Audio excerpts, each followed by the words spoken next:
Man, I can't wait to go for a run today.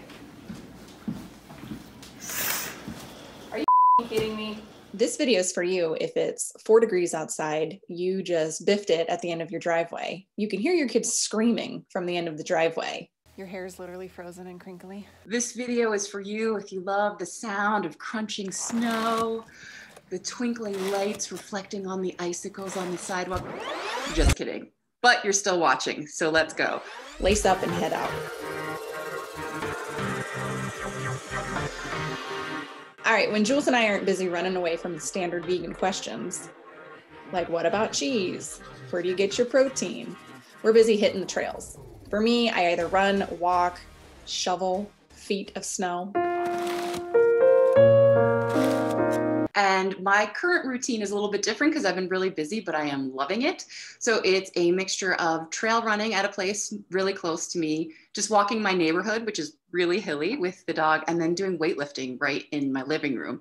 And one thing that Robin and I want to say right up front is even though we're talking about running, you can go ahead and swap out the word walking with any of this because you may not have any interest in running or be in a place where you even want to start running, and that is okay. There is so much evidence that shows how beneficial walking is.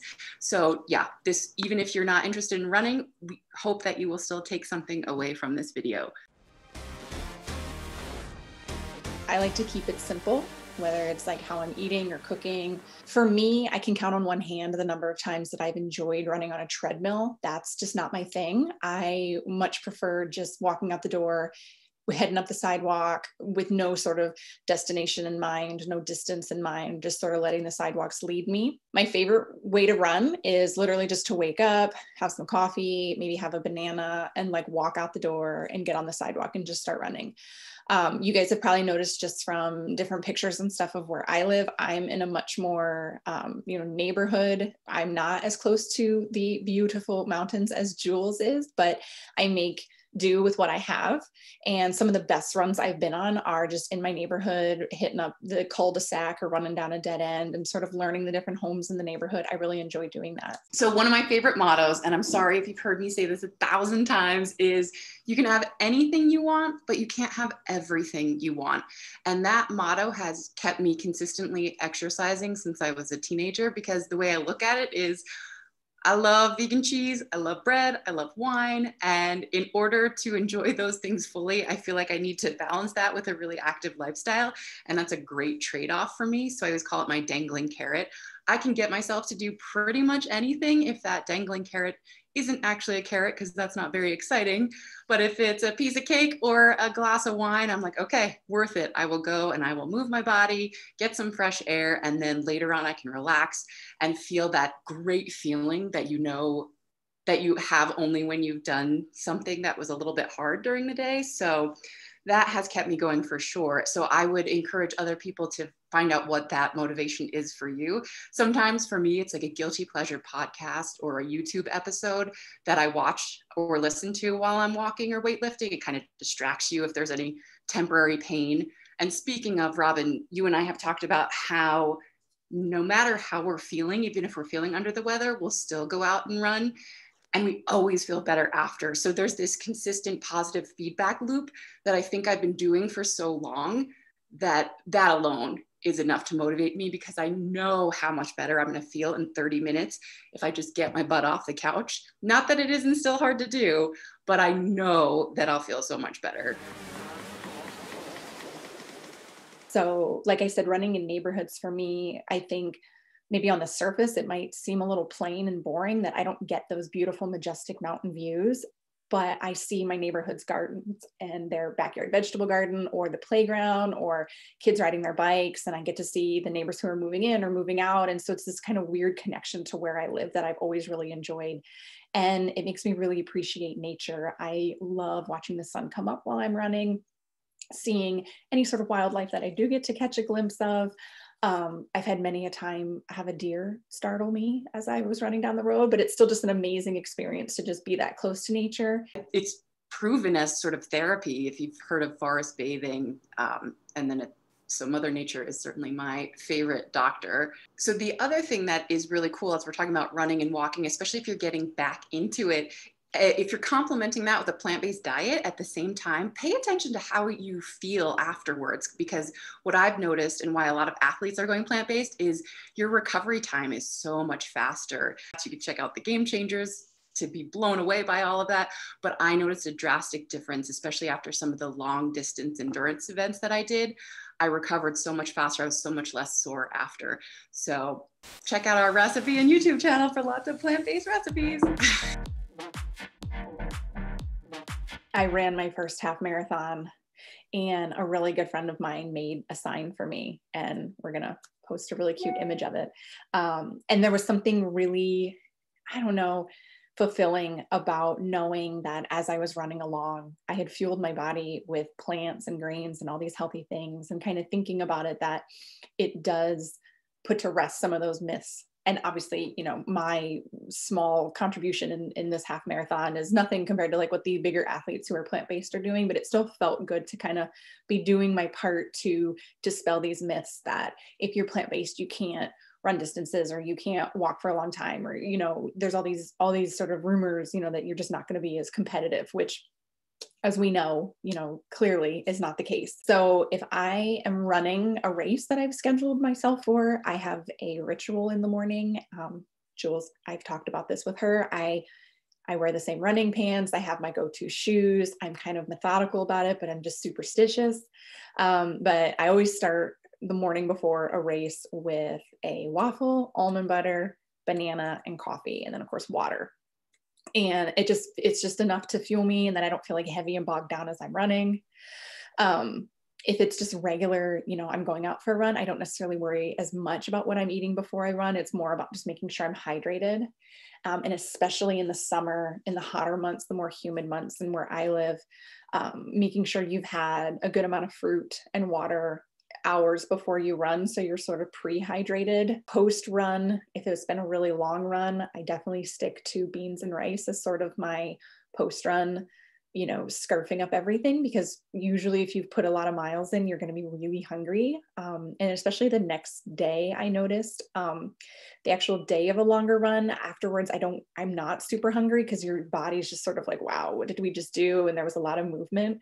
But I have found that the morning after a really long run, I am like, holy crap, I need a stack of pancakes. And Yeah, Robin, it's very similar for me, for sure. Even before I went plant-based, the peanut butter on some sort of very mild bread is great for a race when you might, they call it race belly, where you're just kind of nervous and the adrenaline's rushing, but you want to have some sort of base in there. I've even eaten Nutter Butter cookies before a half marathon, which are vegan. Yes, by the way. The thought of anything else I couldn't stomach. And and afterwards, like peanut butter and jelly or a can of Coke. Oh my God, potato chips, the salt. Sometimes I feel too nauseated to eat right after if it's been really hot. But yes, the next day for sure. Don't be surprised if you're really hungry after really pushing yourself. It's funny, in the winter, it's a totally different experience for me with running, and I don't really even drink any water. My dog doesn't either. We're not really into those like goos and gels and Gatorades and stuff, but if that works for anybody out there, take heart in knowing that a lot of them, including a lot of those goos, the GU brand, are vegan. So they can definitely put a pep in your step, and they're really portable and easy. So it's something to look into if that appeals to you at all. And post race beer might be one of my favorites. And I have way too many pictures of myself post race enjoying just a cup of carbs. And I say proceed with caution. I'm going to show a picture here. So I had never done that until I moved out to Oregon. And of course, that's what you do in Central Oregon after a race, and everyone races and everyone drinks beer. Yeah, that beer didn't stay down. But my next goal for my next half marathon was, I am going to do this and be so well trained for it that when I get to the end, I'm going to be ready for that beer, and I'm going to keep it down, and I'm going to love every drop of it. And that was my goal. And it worked. Yes. It was successful. You know, they do tell you to set achievable goals. So let's talk about gear next. A couple things are essential. Sunglasses, something to keep your head warm, obligatory race shirt or not, But what I truly call my essential running gear are my Hoka trail shoes. They're my favorite, and I even use them on the road. Don't tell Hoka. My earphones are essential. I ran my first, half hour when I first started getting back into running without them, and I was miserable. I have the On running shoes, and the Hoka shoes are my favorite. And then I do have a pair of the Mizunos, which, as we mentioned, they do have a vegan option for shoes. And other than that, like I said in the beginning, I try to keep it simple, just running leggings, a long sleeve shirt, or tank top in the summer. So I have a few things that are key, but none of them are crazy or hard to find. So actually headphones, I'm like 50-50 with them. Sometimes I just want to be out enjoying nature, lost in my thoughts. If I do use them, I listen to podcasts because I find a really engaging story or podcast is so entertaining for me while I'm moving my body at the same time. I just love it. I am obsessed with having a hat. This is like a moisture wicking hat. So it keeps the sweat and the sun out of my eyes and the hair out of my face. And I always have an extra hair tie because having my hair down while I run, I don't know how people do that. I cannot. And then it's winter, so but pretty mild. So I've just been wearing this winter shirt and some comfy leggings. You don't want anything chafing. Sometimes you don't know till it's too late. So you got to try stuff out, but just being really comfortable. You can get away with some like more street clothes, I think, for walking, but with running, you definitely want to make sure that there's nothing rubbing or a seam that's like digging into you or anything like that. And of course, but the most important thing, obviously, these are so sandy from Central Oregon, which is high desert. So I have Brooks running shoes, which I will even wear on trails. And then for real trail stuff, I have my beloved Ultras. The one thing about this, they're super ugly. I'm sorry, I love you, but you're not. But these have a wide bill, so I trip a lot more on trails, but they have a much better grip. The other thing that is so key, for 20 bucks, I think it's pronounced Spy Belt. It's a race belt, but it's very stretchy and it fits your phone. And then I can plug in my headphones with it. I put my credit cards. Well, I don't want to show that, but like they're on the back of my phone here. So I've got with my phone and my headphones, I've got everything. I put a chapstick, fits in there, and it is the best. If you have it on tight enough, it doesn't jiggle. The phone lies flat against my not flat belly. So it's perfect. And then in the winter, even if I'm not sure if I need gloves, I have these running gloves. I just got them on Amazon, and I need that little clip because then when I get hot, which I always do, I just take the gloves and I string them on my race belt. And if the hat starts to annoy me for any reason, I take that off and string that on my belt too. So a million things dangling off my waist sometimes. I have my little cheap Fitbit. It's like the cheapest one. And if I'm carrying water while I'm out jogging, because I have to have a bottle for the dog too, I put all our stuff in this little Camelback. I have had this for like 12 years. We'll put a link to Camelback if anybody wants anything like this. I think it might be about $100, but yeah, I've had this like my entire adult life and it shows no signs of wearing out. I love it. And it's not too big. So I know that looks like a lot, but yeah, I think it really just comes down to finding the right shoes first and foremost. And then maybe you'll want a hat or sunglasses or a couple other things, but definitely don't let the gear intimidate you. And when you think about it, even if you spend $100 on really good walking or running shoes, and they last you months and months and months, still cheaper than a treadmill or a gym, especially if you're actually going to use them. That's what it comes down to me. If you're going to use it and it adds value to your life, those are the things where I say spend the money for sure. So I have something really similar, but it's called a flip belt, but it's the same idea. You can tuck your phone right into it, chapstick, keys, all that kind of stuff, and just wear it, especially in colder temperatures. If you keep your phone closer to your body, it won't freeze and then turn off.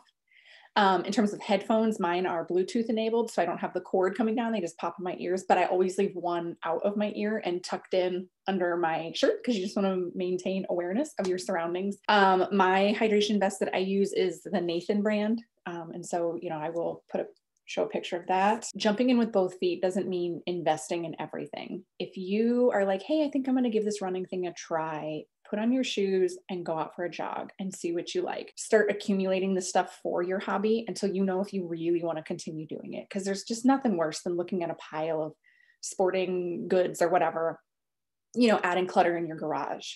My biggest takeaway or my biggest tip, leggings with pockets. So if you don't want to carry the vest and you don't want to do the flip belt and you don't need to have your keys or anything with you, if you're just running from your house, that way you can stick your phone and chapstick right in there, good to go. And then your hands free, you don't have to worry about anything. And I found I had to size up for my shoes. I was wearing a 10, 10 and a half, and now I have an 11. And so that's kind of solved all my problems. And the other advantage too, especially if you can support a local running shop, because they really rely on that community support, but they will measure every angle of your foot and let you get on a treadmill and test it out. So even though the shoes might be $120, you're getting a lot more than just a sneaker with that. So we have a great place here in Bend. So I definitely say that. And as for the handheld running water bottles, if you can have any influence on the races in your town, if you want to get involved in that, encourage them to do water bottle, like cup free races. And you just fill up your own thing at the water stations, and it just eliminates all that extra waste of all those cups that everyone tosses in the road. Where I used to live and where I live now, each has sort of the local, and they sponsor local races. But they also almost always have some sort of running club, and they're usually free to join. So if you are just figuring things out and you want to test the waters and how much you want to run, look up a local running, gear store and check their website for events. And I know the one where I live, they do runs every Saturday and Wednesday, and they set the path for you and they set the distance for you, and they have people there to support you along the way. So it's a really cool place to kind of test out and see what you want to do. Now back to our regularly scheduled program. So my best advice to motivate someone is probably the advice you would try to talk yourself out of, but it's to be really stubborn. And I'm a really stubborn person. When I put something on a calendar, I tend to hold myself to it. I've been running for a couple of years now, and last year, a lot of the races went virtual, including one that the longest distance I'd ever run turned into a virtual race. It was intended to be a trail race, which, if sort of the difference between road races and trail races in terms of just the impact on your knees and things like that, it's different. So the distance would have felt a little bit better on a trail than on a road.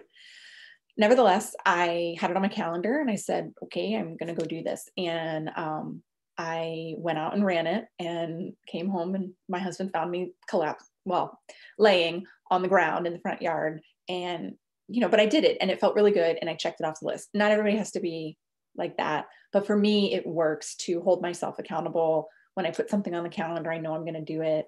But I also would forgive myself if I got halfway through it and I thought, oh my gosh, I just can't do this. The other piece of advice I would give you is create a playlist, either with podcasts or music.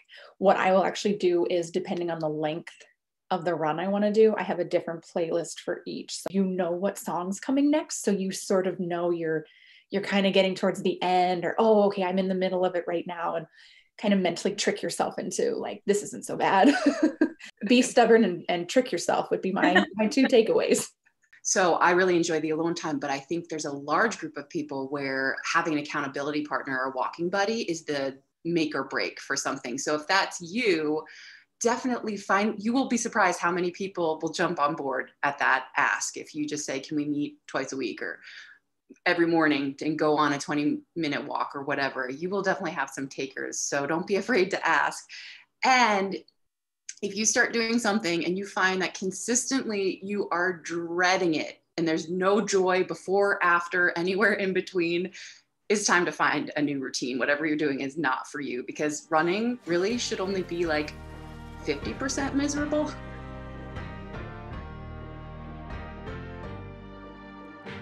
Jules and I have talked about running shoes as sort of being the main piece of gear you need. A lot of vegan shoe brands available. The couple brands that I own are either all vegan or they have a vegan line. You can search in their store site or whatever for their vegan option shoe.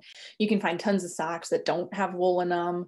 I have had zero issues, challenges, hurdles, none of that when it comes to finding vegan running gear. And I think it's a sport that goes hand in hand with plant-based living, as people are recognizing, like Scott Jurek, and there's all these amazing plant-based runners that the gear kind of matches that lifestyle and it all comes together. So, and my winter gear, finding down alternatives has not been a problem. Finding alternative leathers for hiking boots, no issue. We already talked about the goos and the nutrition gels and things that a lot of them are already plant-based. So you should have no trouble, but you can always use us as a resource. You can follow us all on social media, Facebook, our website, ask us questions.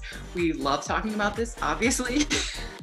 So, or leave a comment right here in YouTube if that's where you're watching this, and let us know what's working for you, what isn't. If you have any questions about gear, we would love to nerd out with you. Definitely. Like we keep that like this. All right.